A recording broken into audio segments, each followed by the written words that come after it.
ಇವತ್ತು ಕಾಮನ್ ಆಗಿ ಎಲ್ರಿಗೂ ಕೂಡ ಕಾಡ್ತಾ ಇರುವಂಥ ಪ್ರಶ್ನೆ ಏನಂದರೆ, ನಾವು ಇದೇ ರೀತಿ ಉಷ್ಣಾಂಶ ಅಂದರೆ ಪರಿಸರದಲ್ಲಿರುವಂತಹ ಹೀಟ್ ವೇವ್ಗಳು ಬರ್ತಾ ಇರುವಂಥದ್ದು ನೋಡಿ. 2-3 ವರ್ಷ ಕೆಳಗಡೆ 35 ಡಿಗ್ರಿ 38 ಡಿಗ್ರಿ ನಾರ್ಮಲ್ ಟೆಂಪ್ರೇಚರ್ ಇತ್ತು. ಅಂದರೆ ಕರ್ನಾಟಕದ ಮಟ್ಟಿಗೆ ಹೇಳೋದಾದರೆ ನಾರ್ಮಲ್ ಟೆಂಪ್ರೇಚರ್ ಇತ್ತು. ಗುಲ್ಬರ್ಗ ಡಿಸ್ಟಿಕ್ ಬಿಡಿ, ನಾರ್ತ್ ಕರ್ನಾಟಕ ಬಿಟ್ಟು ಇಲ್ಲಿ ನಮ್ಮ ದಕ್ಷಿಣ ಕರ್ನಾಟಕ.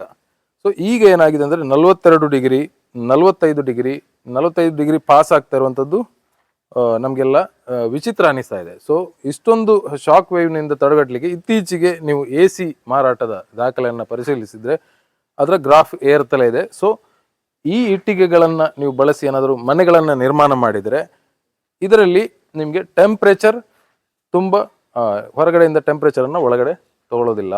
ಒಳಗಡೆ ಉಷ್ಣತೆ ಜಾಸ್ತಿ ಇದ್ದರೆ, ಬಿಸಿ ಶಾಖ ಜಾಸ್ತಿ ಇದ್ದಾಗ ಈ ಮಣ್ಣಿನಿಂದ ಅಂದರೆ ನ್ಯಾಚುರಲ್ ಆಗಿರುವಂತಹ ಪರಿಸರ ಸ್ನೇಹಿ ಆಗಿರುವಂತಹ ಇಟ್ಟಿಗೆಗಳನ್ನು ಬಳಸ್ಕೊಂಡು ಮನೆಗಳನ್ನು ನಿರ್ಮಾಣ ಮಾಡಿದರೆ ಇದು ನಿಮಗೆ ನಿಮ್ಮ ಆರೋಗ್ಯಕ್ಕೂ ಒಳ್ಳೆಯದು, ತಂಪು ಆಗಿಡುತ್ತೆ, ಮನೆಯನ್ನು ತಂಪಾಗಿಡುತ್ತೆ, AC ಬಳಕೆನೂ ಕಮ್ಮಿ ಆಗುತ್ತೆ, ಕರೆಂಟ್ ಬಿಲ್ಲು ಕಮ್ಮಿ ಆಗುತ್ತೆ ನಿಮಗೆ.